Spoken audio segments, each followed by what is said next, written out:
ಎಲ್ರಿಗೂ ನಮಸ್ಕಾರ. ಇವತ್ತು ಒಂದು ಕಾಮರೆಡ್ಡಿ ಹಾಸ್ಪಿಟಲ್ ಈ ಮಟ್ಟಕ್ಕೆ ಬೆಳಿಬೇಕಂದ್ರೆ ನಮ್ಮ ತಂದೆ ತಾಯಿ ಇದರ ಕಾರಣ. ಯಾಕಂದರೆ ಮುಂಚೆಯಿಂದ ಕೂಡ ನಮ್ಮ ತಂದೆ ಮತ್ತು ನಮ್ಮ ತಾಯಿ ಶಿಕ್ಷಕರು. ಈ ಒಂದು ಶಿಕ್ಷಣ ದಾನ ಮಾಡ್ಕೋತಾ ಬಂದಿರುವಂಥ ನಮ್ಮ ತಂದೆ ತಾಯಿ ಅದರ ಒಂದು ಪರಿಣಾಮದಿಂದ ನಾವು ಇವತ್ತು ಇಷ್ಟೇ ಕಾಮರೆಡ್ಡಿ ಹಾಸ್ಪಿಟಲ್ ಈ ಮಟ್ಟಕ್ಕೆ ಬೆಳೆಯಲು ಸಾಧ್ಯವಾಗಿದೆ. ಅವರು ಯಾವತ್ತೂ ತಮ್ಮ ಬಗ್ಗೆ ತಮ್ಮ ಸ್ವಾರ್ಥಕ್ಕಾಗಿ ಯಾವತ್ತೂ ಅವರು ಜೀವನದಲ್ಲಿ ದುಡಿದಿಲ್ಲ, ಅವರು ವಿಚಾರನೂ ಬಂದಿಲ್ಲ.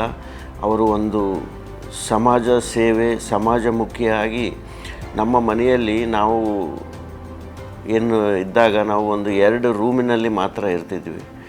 ಆ ಒಂದು 2 ರೂಮಿನಲ್ಲಿ ಸುಮಾರು ನಮ್ಮ ಭಾಗ ಕಡೆಯಿಂದ ಒಂದು 10-15 ಜನ ಓದಲಿಕ್ಕೆ ನಮ್ಮ ಮನೆಯಲ್ಲಿ ಇರ್ತಿದ್ರು.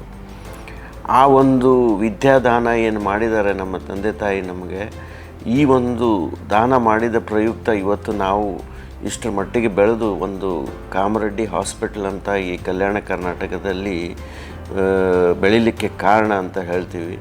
ಅವರು ಇನ್ನೂವರೆಗೂ ಇವತ್ತು ನಮ್ಮ ತಂದೆಗೆ 98 ವರ್ಷ ತುಂಬಿದೆ.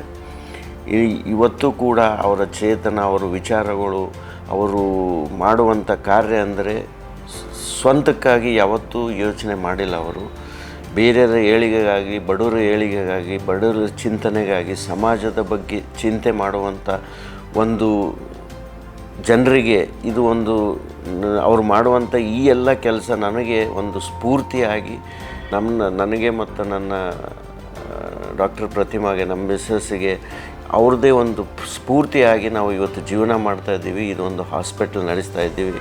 ನನ್ನ ತಾಯಿ ಕೂಡ ಅದೇ ರೀತಿ ಇದ್ದರು.